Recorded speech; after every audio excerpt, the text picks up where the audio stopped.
While the year 2025 is well on its way to becoming the hottest year in history, the record being broken once again, we can listen to CEOs of big international companies saying, well, pollution, not really a problem. We can listen to world leaders saying, well, climate change is just a hoax, it doesn't really exist. And I don't know how that does make you feel, but I'll have to confess that it sometimes freaks me out. So, can we still turn the tide? And more specifically, how can Zen Buddhism maybe play a role in this? Because if we would start looking at ourselves, at being not the center of the universe, but just beings in a world together with other beings with which we are connected, would that make a difference? Welcome to you, welcome everybody at this event organized by Radboud Reflects and the Laudato Institute of Radboud University. My name is Lisbeth Jansen and I'll be your moderator tonight. And I'm very happy to introduce my special guest tonight, but before I do that, I'm also curious who you are, who is in my audience tonight, so maybe we can do a short round of questions. You can just stay down and put your hands up. Who of you would say, yes, I worry about climate change? Okay, I'm not really surprised. Whom of you practices Zen Buddhism? Almost half. And okay, of those people who said yes on this last question, who would say, okay, practicing Zen Buddhism helps me to somehow cope with this anxiety or those feelings that I have concerning climate change? Yeah, about the half of half. Okay, I think that's good input for our discussion later on. Let me now introduce our honored guest for tonight, Jason Wirth. He's a philosopher at Seattle University in the USA, and he's an expert on the fields of Buddhist philosophy and environmental philosophy. And among his recent works are Nietzsche and Other Buddhas, and Mountains, Rivers, and the Great Earth. Jason, I'm very excited that you're here with us tonight. The outline of the event is pretty straightforward. We'll start with listening to Jason Wirth, who'll give a lecture of about 40 minutes. And after that, we'll discuss a whole set of questions with him and his colleague and friend Gerard Kuperus, who is a researcher of integral ecology at the Laudato Si Institute, welcome, of Radboud University. And there, of course, will also be time for your own questions. Welcome once again, and for now, let's start with a warm applause for Jason Wirth.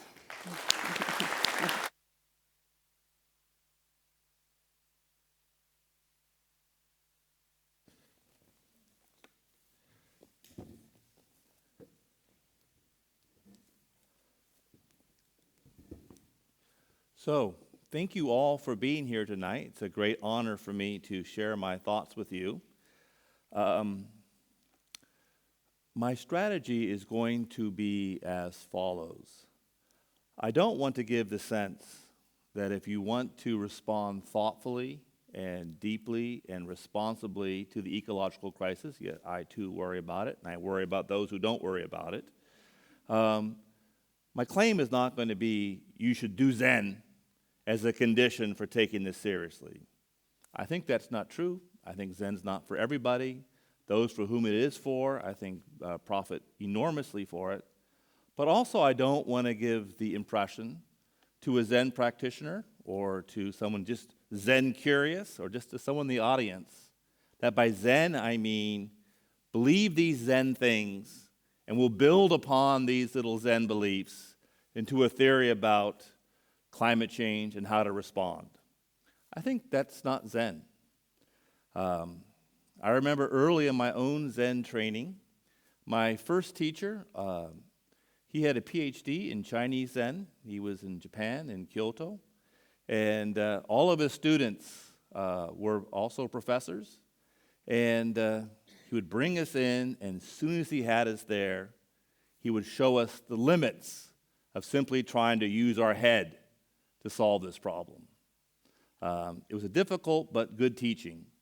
So my strategy tonight is going to be to conclude with Zen by concluding with some sense about where it might begin.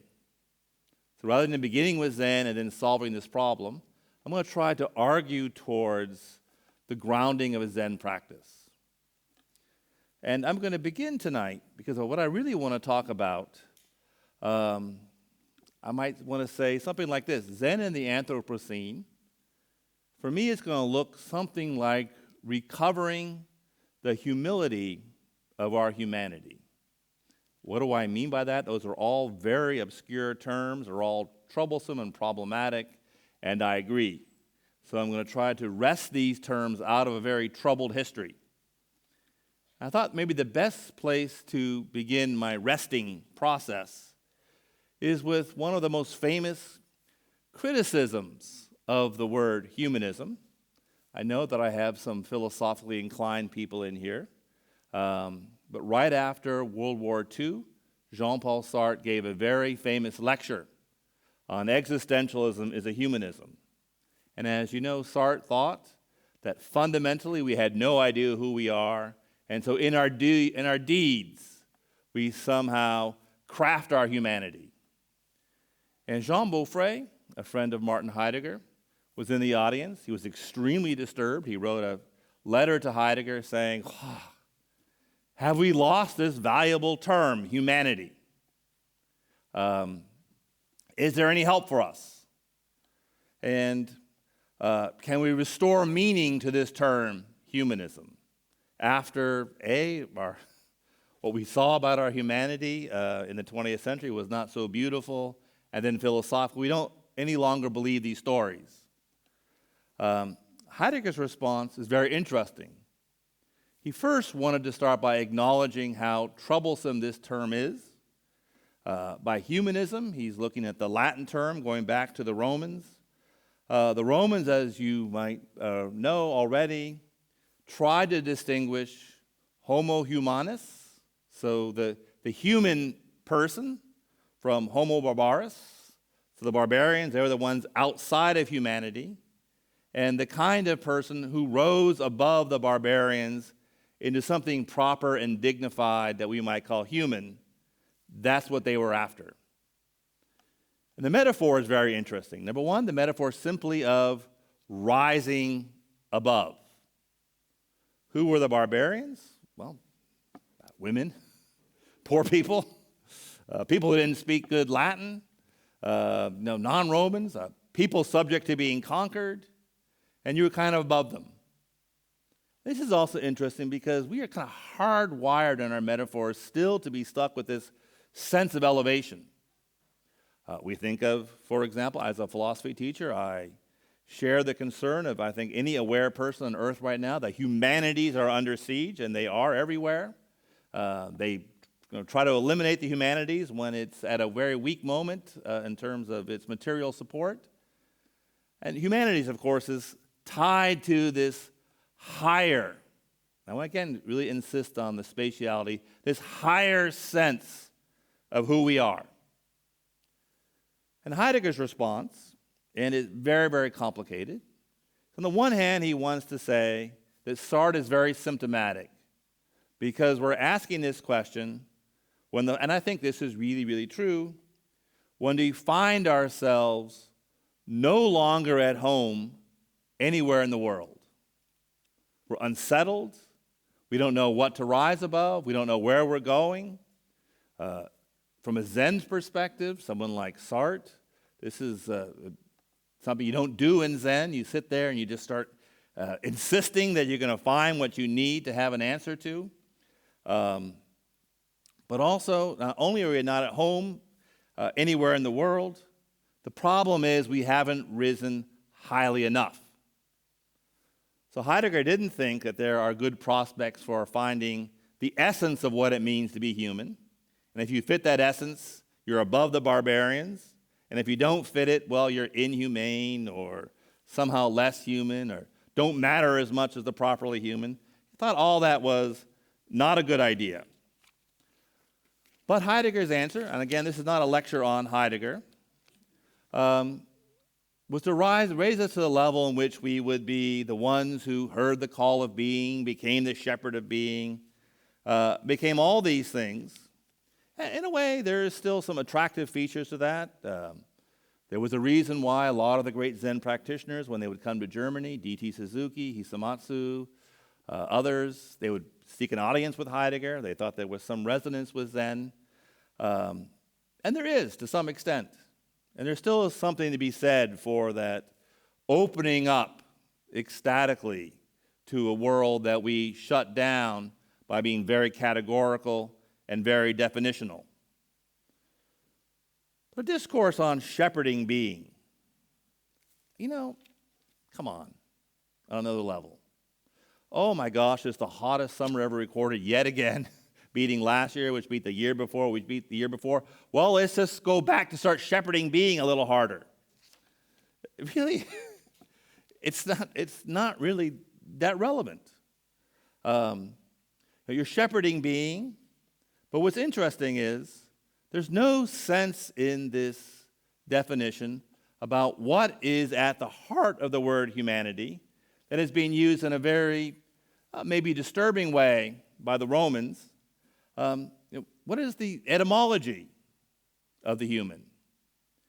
And the lack of Heidegger's sense of the etymology of the word human has everything to do also with what's also becoming the case, which is ecologically, in a way we all have in common that human civilization, in imagining that it's making the world better, has turned itself into the Titanic. The Titanic has hit the iceberg. Those who have profited from the from global warming have struck up the band so that most of us can talk about things that are not relevant as they go off and take the lifeboats. That's the world we're living in. But we can also see that it's showing us we don't just live on the earth. We live in very specific places. Humanus, after all, has its etymological, and I might even want to say, if you can let me use a fancy word like this, ontological roots in humus, in the ground and soil of the earth. That's what the word means. To be grounded is to be human. Not to rise above our ground, to recover our ground, not to rise so high above it that we're hearing the call of being. No, to be fully in your place. And I come from Seattle, Washington, and Cascadia. Cascadia is my bioregion. I think it's interesting when you say bioregion, that sounds like, wow, what is that? Or maybe we know it kind of etymologically, or maybe we know it's a term of art.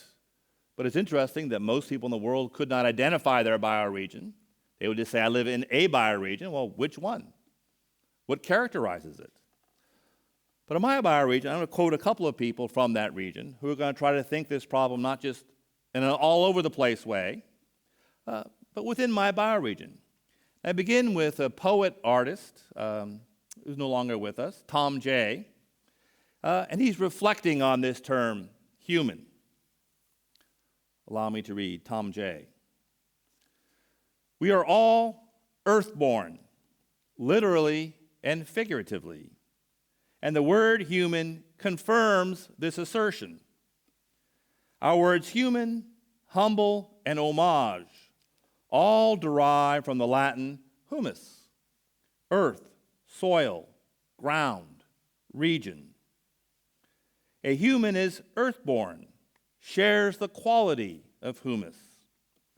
It is well to remember that to our ancestors, humus was local and that humanity was born and arose from a specific locale, a place. The people over the hill might not be quite human, not because they were barbarians, but because their place was different, in a sense of our local humus. Our language knows that we are earthborn, even if philosophically we think that we are heaven sent. That's a very interesting claim. Our language still bears witness to a place-based sense of ourselves and a place-based sense of our human and non-human kin that is antithetical to our reigning global sensibility. I mean, part of being global is to be embarrassed about the local, or to have a very quaint relationship to the local, or an anecdotal or a folkloric sense of it. Not a deep sense that your humanity is not something universally distributed in some kind of idea, or in the collapse of those ideas, something simply asserted in an act of will, like maybe someone like Sartre would try to do, but really means being aware of who you are by understanding that's inseparable from where and when you are. Yet, the strangest thing about our global political economy is that the words I'm using tonight, the strangest thing is that this still sounds so strange. In a way, we could say this about our humanity. Our humanity has risen so far above our humus that it's strange to remember that we were once human, almost with embarrassment. We're global, we'll do whatever we want to do, technology will solve all the problems. My first backdoor gesture towards Zen, what practices, not just what ideas or what arguments, what practices do we have to retrieve a sense of place in a world in which our species has tried to convince itself that it is at home everywhere, precisely at the moment that it is increasingly at home nowhere? I mean, we're citizens of the world. In a certain way, I love that. There's a cosmopolitan side to myself as well. Sharing cultures and being in contact, this is noble and beautiful and to be defended. But we are still risen so far above our humanity that we imagine that we've never been so at home. I can be at home anywhere. Humanity is a fully transitive property that can be exchanged with any place, anytime, anywhere. Mark Taylor, another philosopher from the United States, got a new book that came out earlier this year. He too finds something attractive about Heidegger. I find something attractive about Heidegger. He's still very interesting, but it's also very interesting how this is also really at home nowhere. And just waiting for the mittens of being isn't to be human. It's too high. According to Taylor, we should also worry about Heidegger's critical limitations. It's, and I quote, residual anthropocentrism, human exceptionalism, and insidious individualism. And I would say, yeah, true that. This is in my view then, a point well taken. In a world in which for Heidegger animals are world poor, everything depends on Dasein getting its call to shepherd being. Now, we might simply ask, on behalf of whom and what beings? Are worms waiting for us to shepherd being? Would not Heidegger and his lofty ontological purview render the powerful words of one of the greatest speakers from my part of the world, Chief Seattle, Chief Sealt? He was the 19th century Salish leader whose name gives rise to the city in which I live, Seattle, who argues in a letter, everything is sacred. And he gives examples. Soils and rocks. I mean, everything is sacred. We always think like the good stuff or things like us. Soils and rocks. Now, not important because these are important to us. Completely displaces human interest and human centeredness from our sense of the sacred. Now, this kind of thinking in the world in which we live, it just sounds, the best case you can make for it is it's magical thinking or woo-woo or new ageism. Everything is sacred, dude. I think not good. Or we might just be honest and say, yeah, it's nice, but really unintelligible. In contrast to Heidegger, I'd like to share a poem with you, not yet published, by a poet in my region, Robert Bringhurst. Robert Bringhurst is celebrated as a linguist and poet who learned the Haida language. It's the Haida people off the coast of British Columbia on a series of 2 islands called Haida Gwaii. Also, one of the most celebrated poets in Canada and British Columbia. British Columbia is also in the same bioregion in which I live. So you'll notice that I'm speaking of him as a fellow Cascadian, that's my bioregion, and not as a Canadian in some completely other political reality, even though that political reality sounds pretty good compared to my country right now. In contrast to these things, just listen to these lines from Robert Bringhurst, from a poem written in February of this year called Hand in Glove. But did you know some horses think and like to think, just like some humans? What they think may never leave their heads. At least they never write it down. But you can see them, feel their minds work, as surely as they feel their 4 legs move. Truth is, the world is filled with beauty and intelligence you'll never see, and that's the way it should be. That's what makes it what it is. Some horses think, some jays and ravens understand that the mouth can be a hand, the beak a shovel or a hammer or a glove. They grasp how well it fits the mind. They see how comfortably the mind fits into what it does, which gives the world more opportunities for talking to itself. First of all, it's an extraordinary line. From a non-human perspective, the thought of the world, whether it be the thinking that we now know happens metaphorically in forest systems and mycelial networks, it's the earth thinking about itself. More ways to think about the only thing that the earth knows. Wrens singing, thrushes calling, cowbirds gurgling and bowing, and the nighthawks building their self-immolating bass drums from feathers and muscles and air. Tree crickets lifting and strumming the cut glass covers of their wings in the reverberating leaves, beavers slapping open water, and Socrates talking. Proof that, stupid though we are, intelligence is out there, in here, listening and looking, fighting, hunting, digging, wondering, and saying what it can. I think that's extraordinary, because it takes our humanity away from any self-referential and centered sense of ourselves. We begin by saying, well, let's save the earth. Well, I mean, we're ruining the earth to stop. Save it from whom? But also, save it for whom? For whom? For us? Is it even the earth if it is our earth? I want to say already, so those who have a Zen practice, you can already smell where I'm going. I've already snuck a Zen sensibility into the back door.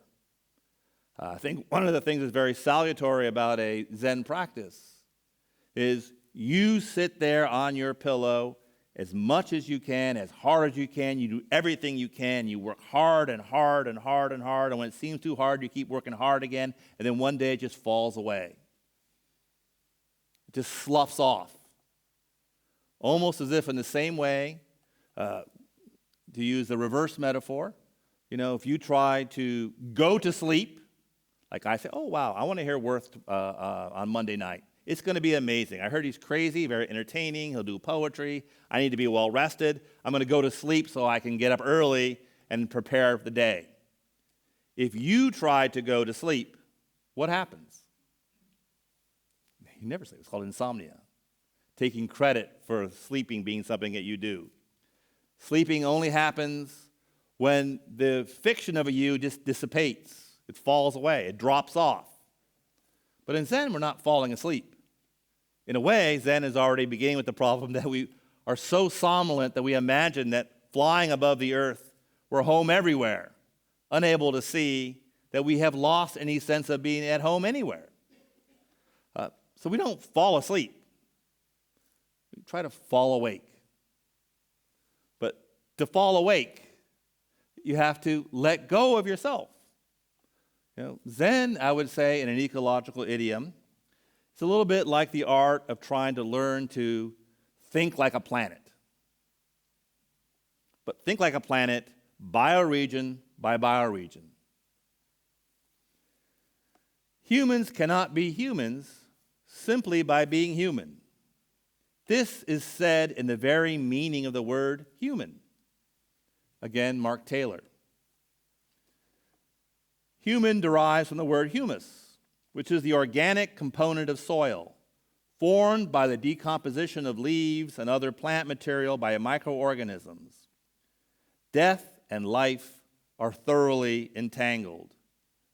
Bound in a parasite-host relationship, we are part earth, which is also part us. Though all life ends in death, not all death leads to life.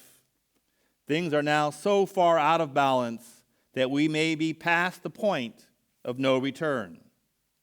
We have become an invasive species where voracious appetites are destroying the host, without which we cannot survive. So the parasite, the locust swarm, that's what sits on the pillow today, to be honest. What, me worry? As if already part of the problem is we imagine that to our humanity, our self-contained sense of self, it's an elective issue. I like to play chess, or I vote for this person or that person. I worry about climate change.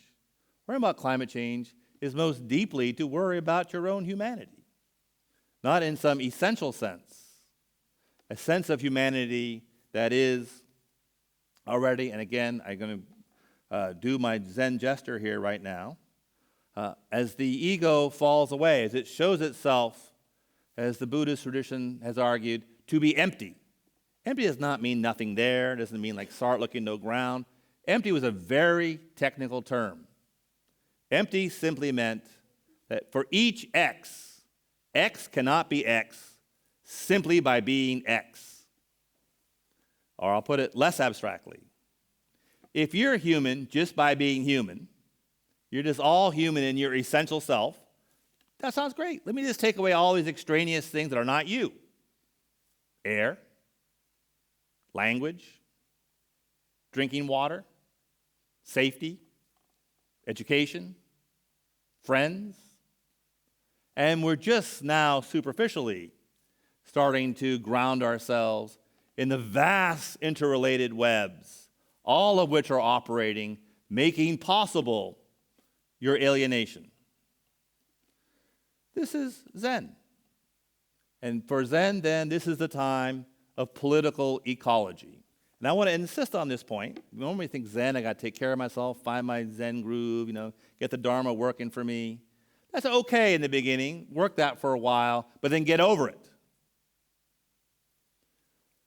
If it is the case that Zen is to drop your essential self, that is the ego, not simply by elevating it up and saying, I'm going to listen to the voice of being, whatever, that's bad poetry on some level, as deep as its repercussions can be for some.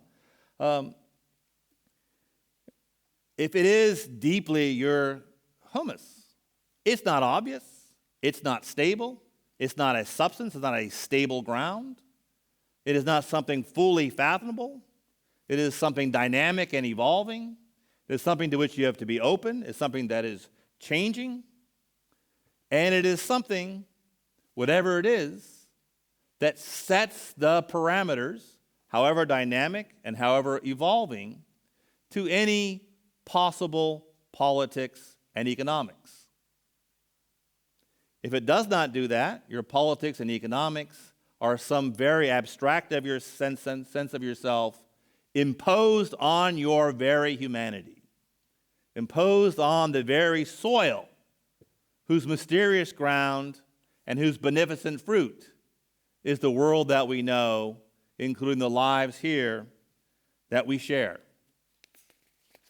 In a way, I want to say this, and I'm coming to my conclusion.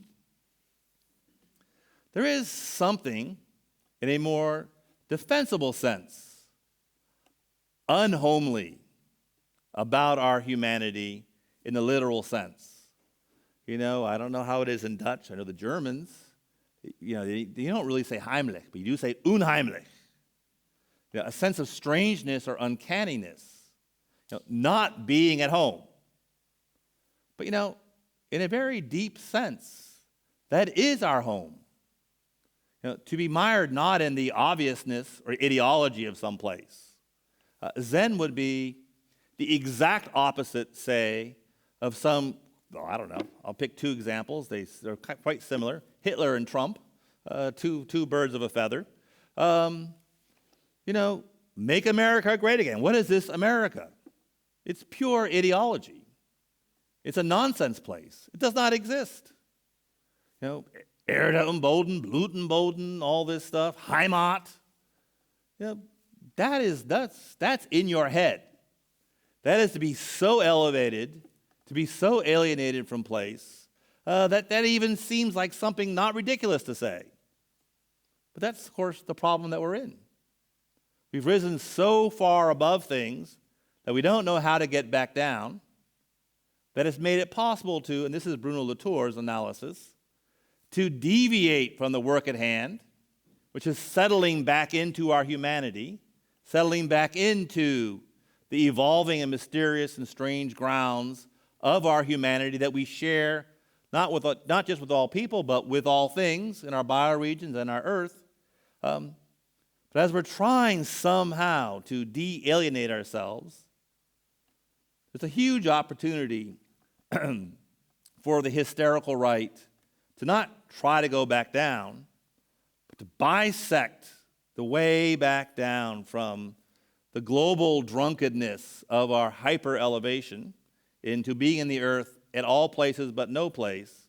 Just bisect the hard work of remembering who we are by being at home in an absolutely magical place. I mean, Donald Trump, make Disneyland great again. It's horrible. We've never liked this, for better or for worse. I don't know how we're getting there. There's no real plan. Although there's plenty of damaged people, nothing makes sense. Yeah, but this is also a symptom of the real task that Zen can participate in, which is somehow decentering ourselves enough to remember who we are. So I would say then, there is a kind of vertical depth to our humanity. That depth goes all the way down to the Unheimlichkeit of our Heim, but also a horizontal, dynamic, interdependent, living, evolving, dynamic, but decentered and uncentrable web. To be in the world in which horses think, in which crows have no intelligence, if by intelligence we mean what we know by intelligence. And I'll quote one of my very favorite thinkers, Zen Master Dogen, the great thinker at the beginning of my tradition in the 13th century. He dies in 1253. Dogen commenting on a very famous line of poetry he inherited from China. The blue mountains are constantly walking. All young monks are constantly walking. I don't know. I mean, they can't be walking very fast. I don't know. I mean, they're kind of walking. I mean, how are they walking? I'm kind of going with you. You are not the measure of walking. We are human. That in no way makes us the measure of the earth. That's also Zen. How beautiful that the mountains walk, from the fact that they are mountains. That is not a thought comprehensible by somehow angling that back in to something that we're familiar with. So this strangeness, I'm going to say towards conclusion, so 3 more thoughts. One, this strangeness is the depth of our home, not the ideology of our home. The depth and therefore deep practice and openness beyond our self-involvement to our humanity, which is not simply the fact that we are human in the old, essentialized Roman sense. But also, remember, Heim, whether it be Unheimlichkeit or home itself, how did the Greeks say that? Oh, yes, oikos. Oikos, we know that word in ecology, a discourse on our home. Not a discourse about us, not a discourse on our environment. Also the root of the word economy. Oh, boy, there we go. The laws of the human home have nothing to do with our humanity. I saw the fuck capitalism sign out there. I'll let you draw the inferences of my suggestion. They might be right. But also, the word humility, and I'll end on this, that's a fascinating word because the Romans thought it was horrible. Humility was to be close to the earth, not elevated, not proper, not regal, not noble, not practicing the humane and the humanities. The barbarians were humble. They practiced humility, and that was to their disadvantage. But when the church took over, this is also Laudato Si things. I'll make my one little tiny gesture to the church. Humility, that was also the church Latin translation of the word that we know in English from the Sermon on the Mount, the meek. Who shall inherit the earth? Those whose practice brings them close to the earth. I suggest that is an opening to Zen for our time. I thank you very much.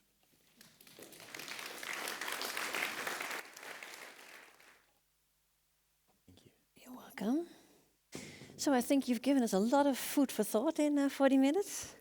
And I think if I summarize it just with what I've heard, I would say that maybe one of your main points is that we should be finding back to humanity in the sense that was originally given to it.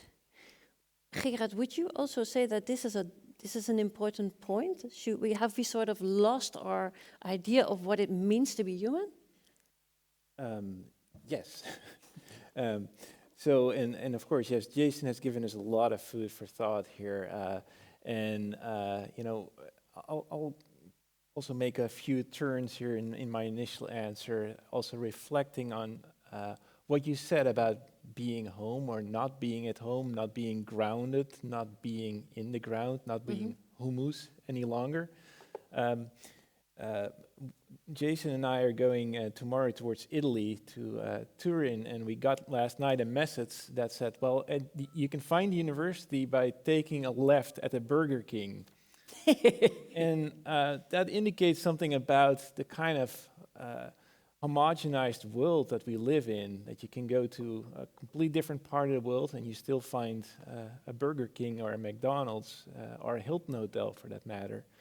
And so there is a sense of being at home everywhere and at the same time not being at home anywhere. And that was actually the topic of my first book. And I used eventually Zen Buddhism to some degree, whether it's successful or not, I'm not sure, but as a way of grounding, of finding a ground, a healthy ground. And not all homelessness is negative, actually. You can also be kind of lost when you walk into a zendo for the first time. You're definitely not at home right away. And actually that kind of being lost is an important part of the practice. But what I think, when I think specifically relating to your question, think about the environmental ethical aspects here. One person who's not necessarily a Zen Buddhist, but I think his thinking was very Zen Buddhist, was Aldo Leopold. And he wrote about thinking like a mountain. And that expression that came after he, as a young person, shot a pack of wolves. He was a park ranger, and they were thinking at the time, less wolves is better. And of course, we know a lot about wolves here in the Netherlands and how they are unwanted creatures, but they keep coming back. We can't stop them. But in any case, Elder Leopold had shot this pack of wolves, and he walked over to the wolves. The mother wolf was still barely alive and looked at him with what he describes as fierce green eyes. And he said, at that moment, I realized that she didn't agree with me, that I had misunderstood the mountain, that I was not thinking like a mountain.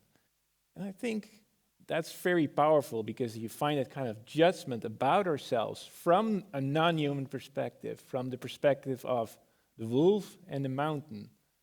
And of course, Jason just mentioned Dogen, who writes about walking mountains.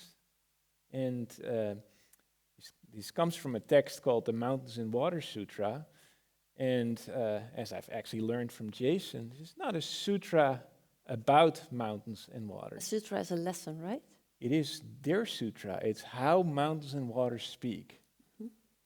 And I think that's the power of Zen, and one possible way to get out of our limited human perspective to, sit. But do you mean that this experience, like you just described, of somebody shooting a bunch of wolves and then realizing, oh my God, what have I done? Right. Is that the way that we've lost our way of being in the world? Is that an example for it? I think so. It is, and of course the Netherlands is a very interesting experiment in relationship to nature, because we manipulate everything and we set up signs and say, that's nature, that's industry, that's an area for living. And wolves, they do something completely different. And we fail to understand how the wolf is looking at the world. And why do we need to understand it? Because if we keep killing wolves, if we keep killing the biodiversity around us, our bioregion is going to be destroyed, and we with it. Yeah. Very simple terms. Yeah, and that then is maybe also the answer to my question of how have we lost our humanity? Yes. We have, in a sense, perhaps lost our humanity because we think we are better than any other part of the world. We separate ourselves from the ground, and that ground is the ecosystems in which we live, of which we are a part. Yeah. Yes. Yeah. I think that's a very important realization that Elder Leopold came to, and I think Dogen is very close to that, thinking and walking mountains. Yeah. Yes. Jason, I also read in one of your books where you say that the current crisis that we are facing is not so much a failure of rationality, but rather a poverty of our practice. Yes. Can you explain that a little bit? It's a big question.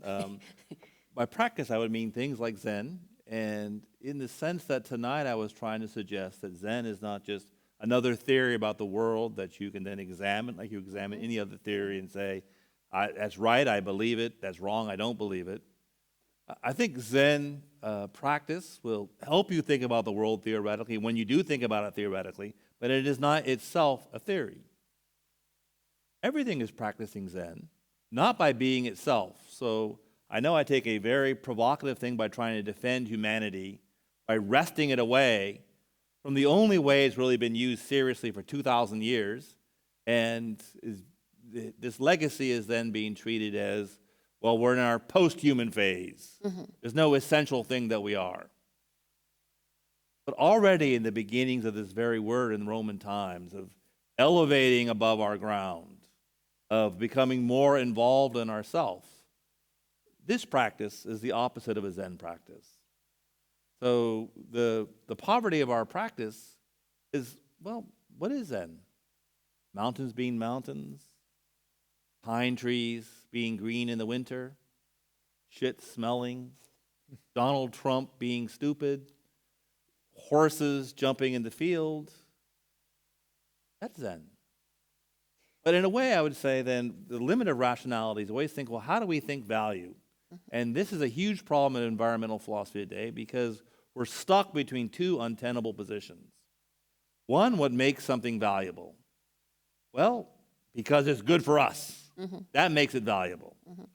But you look at it and say, well, we've treated the whole earth only to the extent to which it's good for us, and it's about to be very bad for us. We immediately see the instrumental limitations of this thinking instrumentally, or being the reference of value. Well, then maybe I guess everything's sacred. By that I mean everything's got an intrinsic value, like how we think human rights. Maybe that's true, but that's kind of abstract. Are you going to say, oh, I can't stop that cancer, brother cancer, thank you very much, please have my body. Oh, bed bugs, oh, thank you very much, please eat my body. You get in these absurd positions. Both those positions are anchored in rationality, but of a very specific kind of rationality. Rationality that's not the rationality of a system, it's the rationality of human beings being the point of reference for value. Either respecting the sacred integrity of something or assigning it value insofar as it's of interest to us. The humanist perspective is not what is this thing that's a human being that becomes the anchor of something. It's not that at all. It's to discover that our humus is our place, but our place is not just some land upon this thing called human, that this land upon which humans are kind of placed on and surrounded by. It's a decentered web. It's all these things.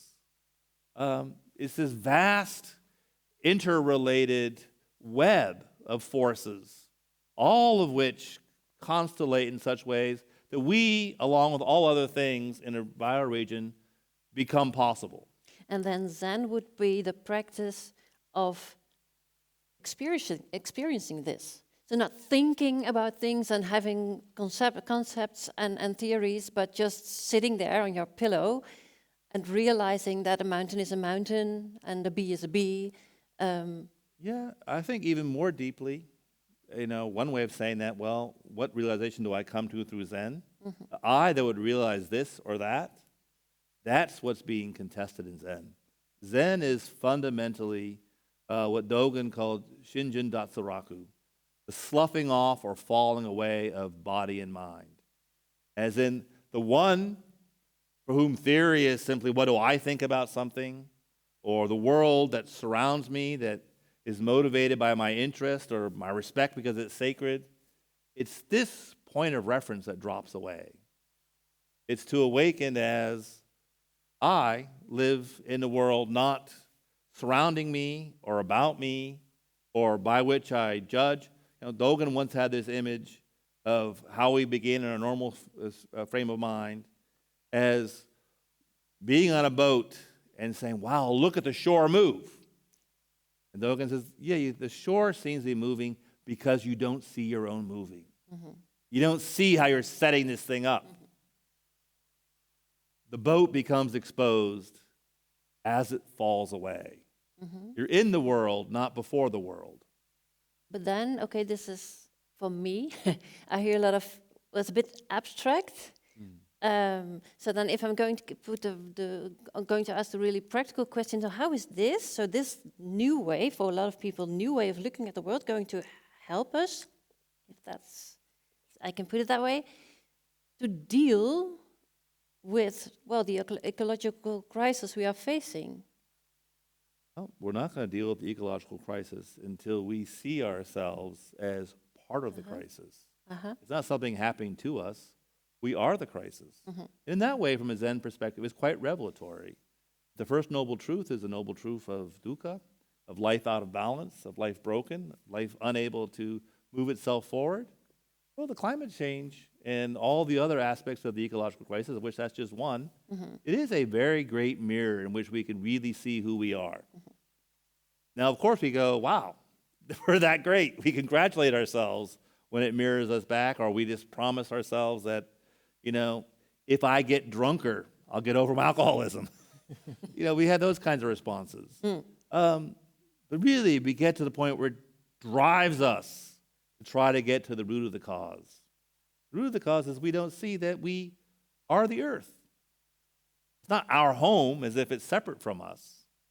No, it's not separate from us. No, it's not an object for us to discern. It is the strangeness of our home, Unheimlichkeit of our Heim. But also then the weirdness of our oikos in terms of our economy, which has absolutely no relationship to our home. It just imposes itself instrumentally upon our home and therefore upon our very humanity.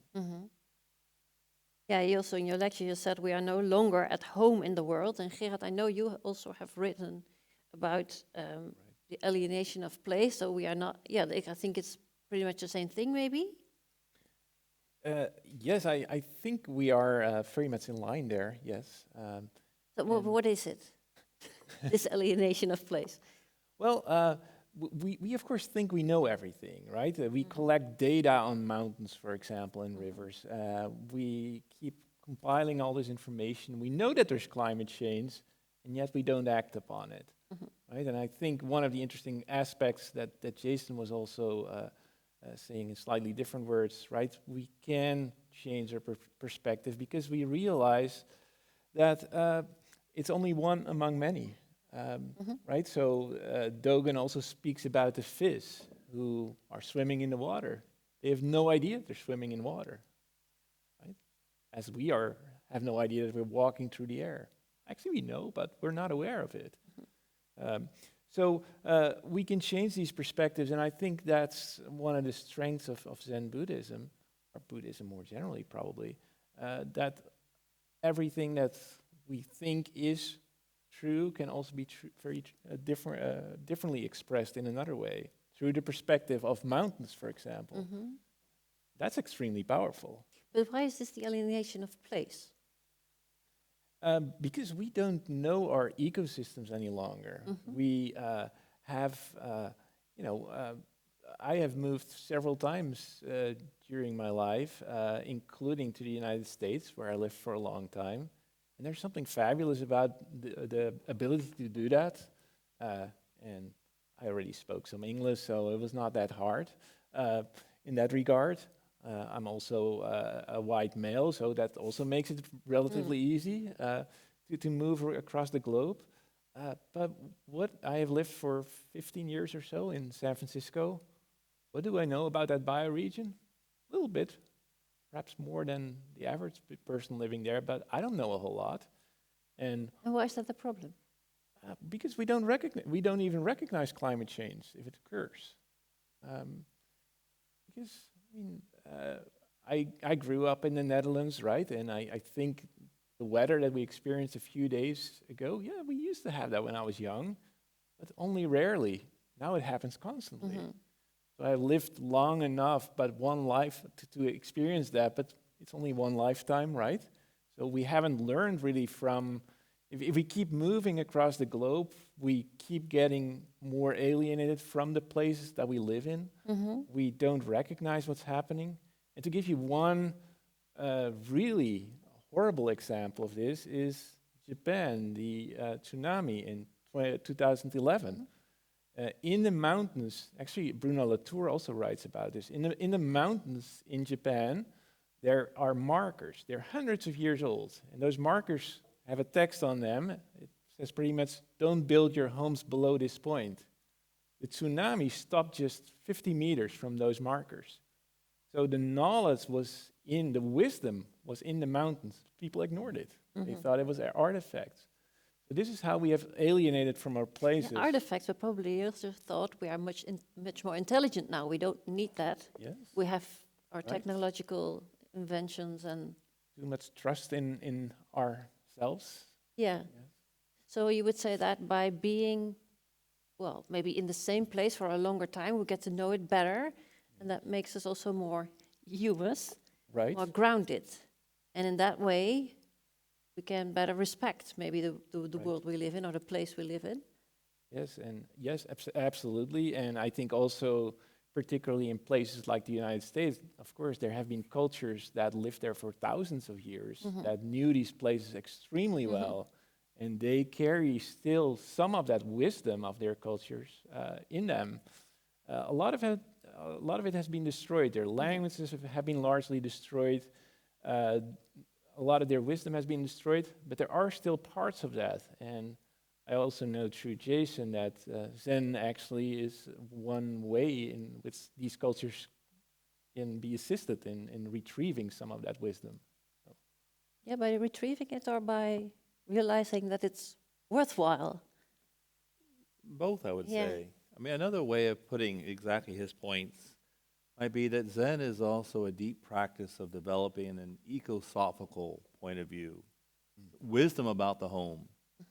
And I think, for example, of a very famous anecdote from my country. I won't call it by its political name. I think that's really a somnolent way to refer to it. So Turtle Island. Turtle Island is this land, but seen more deeply, in a more human way.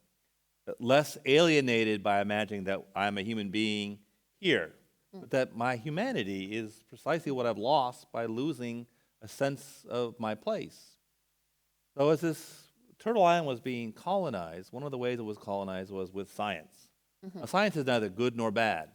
Science can be a very, very powerful way of learning to think like a planet, to contribute to the many ecosystems of the planet in a way that is net positive for everything, not just for us. So I think there's a real place for it. We should also remember that it has been used in less defensible ways. And so when the missionaries were out among the Sioux, they showed them all this science, figuring they'd be so wowed by it that they would just immediately say, yeah, you're right, you're a superior civilization, we give in. The chief spent some days deliberating about all that he saw and reported to the missionaries, oh, I can see that what you believe in is true. It's true. You're saying true things.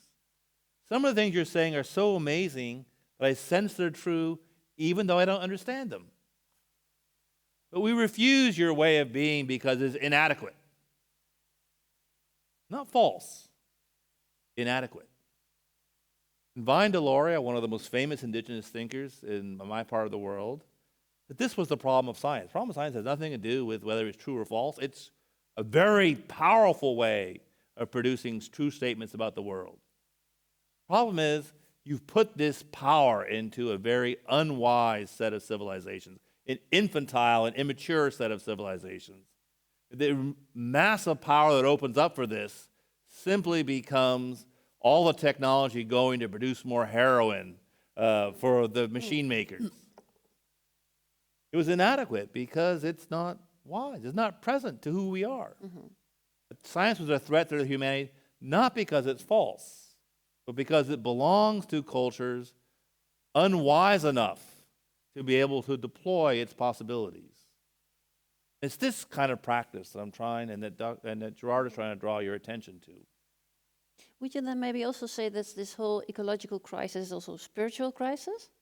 Oh, absolutely. Yeah, in what way? Well, spirit is a very strange word, and we use a word that says the exact opposite of what we want to say with it. Part of our just massive hyper elevation is no place on the earth is really good enough for us, but to go up to the heaven realm or the spirit realm or another dimension, or I can't wait to be done with a sublime miscarriage that is this planet and go to the place where I was really elected to be in heaven. All this kind of crazy bender that's been part of humanity. So spirit's kind of caught up in all that. So I don't want to simply say, there's a material world and it's inadequate and there's some special little extra dimension.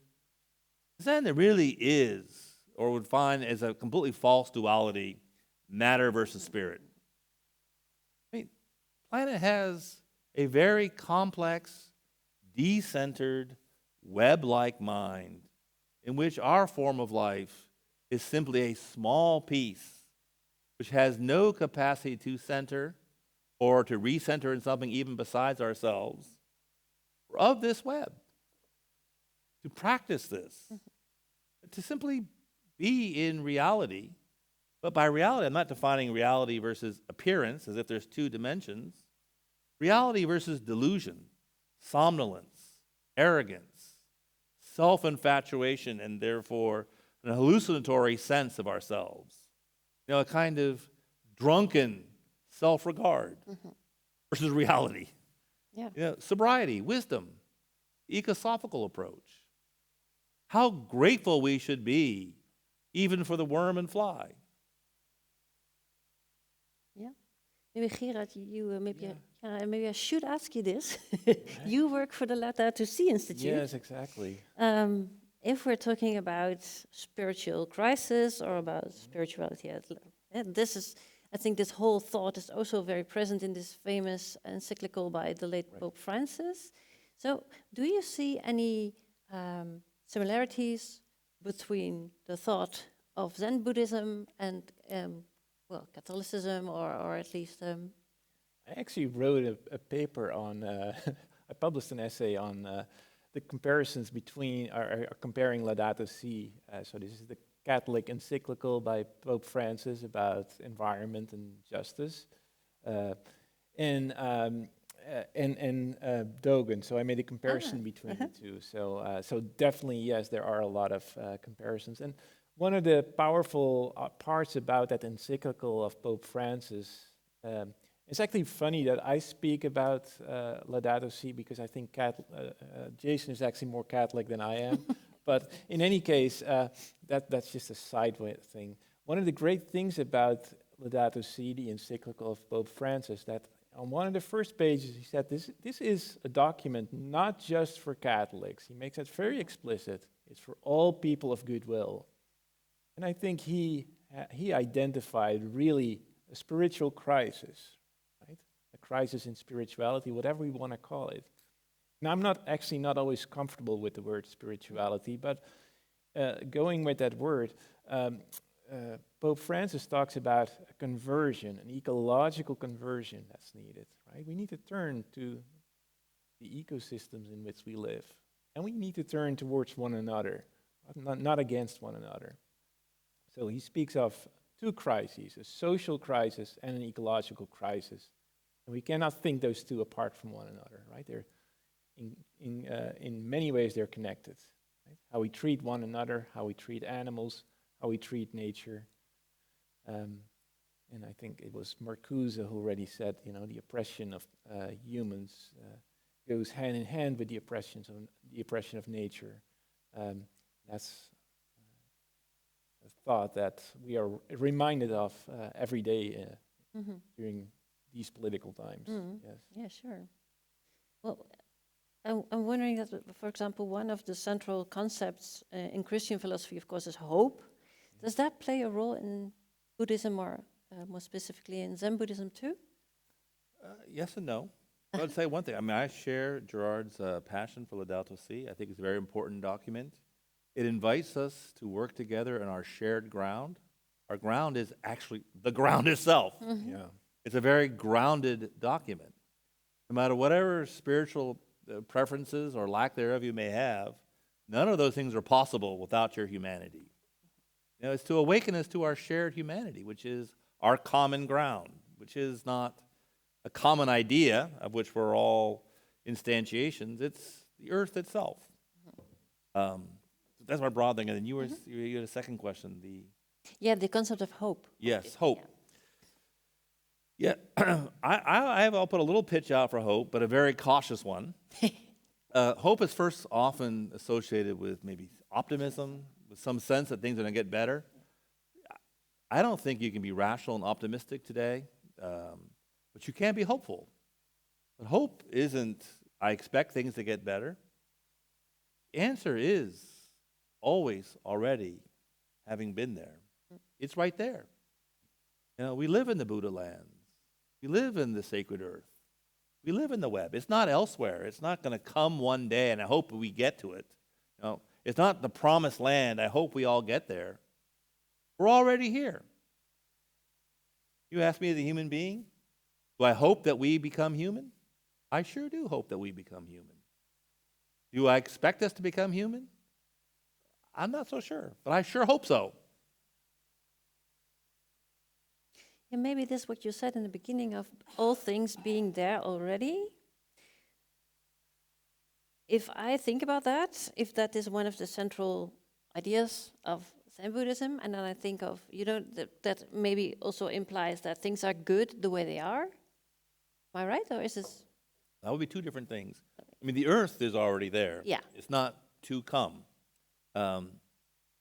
That's not the spirit of resignation. So there's that a would be my very, question, very, very deep distinction. And there are some Buddhists who have made this mistake. It's a huge issue in what's called critical Buddhism. You might say, well, if everything's a Buddha, then it's all Buddha nature, it's all fine. Yeah. Oh, the refugees, drowning in the sea. How Buddha nature, how mysterious. Yes. That is a completely idiotic position. Thank you. First of all, you don't need years and years of practice to come to that. Most people just need some drugs or some money or some apathy or whatever. We live in a world in which that indifference is the problem. No, Yeah, exactly. because it's sacred. Because you're a Buddha. Because the rock and the human both command our respect. Because the question isn't because they're all somehow intrinsically good, therefore I do nothing. Let them be in their goodness. The question really becomes for practice, how do we fit in? How do we, to use Francis then, how do we care for our common home? That's to care for our humanity. That includes each other. What did Gandhi say? Christianity. Sounds good. Someone should try it someday. There is something to be said for that. Even for that tradition. I teach at a Jesuit university, but I'm a Buddhist priest. But they've made space for someone like myself, who 100 years ago would have been a heretic.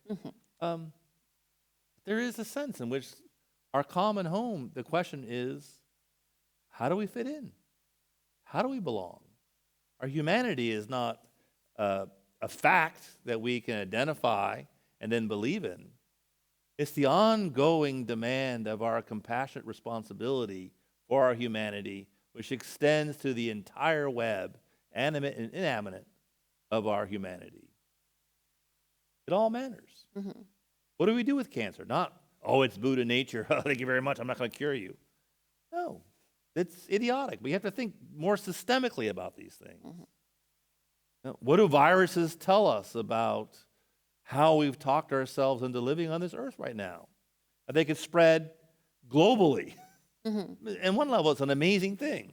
Another level, let's just say, wow, that's saying something about our humanity, saying something about the web within which we find ourselves. And it's not saying something good. Yeah, exactly. I have one more question for the both of you, and then I want to turn to the audience. So if you have any questions, please keep them for 3 more minutes. You spoke about practice, about extensive practice. You also just said that you are also a Zen priest. Of course, we now want to know, and I also want to know from you, how did you get in touch with Zen? How did it get into your life, and how did it change you, maybe? Yes. I began thinking, wow, as a philosophy professor, very young, very full of himself, really like, wow, the intoxication of deep thought. I thought I would just kind of value add end and Zen and just go more deeply into the awesomeness of this path. And that was a really, really, what did Augustine call it? Felix culpa, a happy fault. To be so stupid that I could only fail at this activity. That did the exact opposite.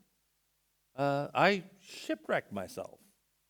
Zen is not, if you want a lot of confidence and self-esteem and to really feel kind of bolstered in the little story you're telling about yourself, do a little therapy before Zen, because it's going to be hard. It's going to strip you, but in so doing, liberate you, make you less needy, but also increase the capacity of your mind to hold the world and all of its suffering. You see this, I'm wearing this right now, where there's every day, because Trump is president of the country, my country, which means he is a virus, maybe a cancer cell for the earth right now. That's just a fact. But this is Kanan, Avalokiteshvara, one who hears all the cries of the world. It has to begin more deeply with having some sense of what it is to be grounded. You're not grounded like, oh, this is what things really are. It's all the web. Viva la web. It's stupidity. To care about your humanity, to cultivate your humanity, to practice your humanity, without it being some narcissistic sense of a self-help project. That's what's gone. Thank you. And I saw you nodding when Jason was speaking of a difficult practice. So you want me to talk about Zen Buddhism, right? Yeah, how it came into your life, what it means for you. Yes. I got into Zen Buddhism probably completely the wrong way. I don't even know if there's a right way, but I actually started upon the recommendation of Jason. I started to read Dogen, and at some point Jason told me, like, you should also sit sometime. And I really had no good excuse not to do it, because I lived in San Francisco at the time, and they have an amazing Zen community there, San Francisco Zen Center. And the whole West Coast has a lot of sendos. The first 10 minutes were great, and then not so much. But yeah, it is... How many more minutes were there? Many more, but I'm actually currently not actively practicing, at least not in terms of sitting and so forth. But I do think it is an incredibly important practice in that, also to go back to this idea of, everything is already here, that we live in a society in which we want more and more and more and even more. And I think when you realize that everything is already here, right? Those stones in front of you are beautiful. Oh, you don't need pieces of rock that are gold, for example. You don't need diamonds. You have enough with these beautiful rocks in front of you. I think that's a very powerful lesson that actually translates into a society in which less is more. Mm-hmm. Yeah.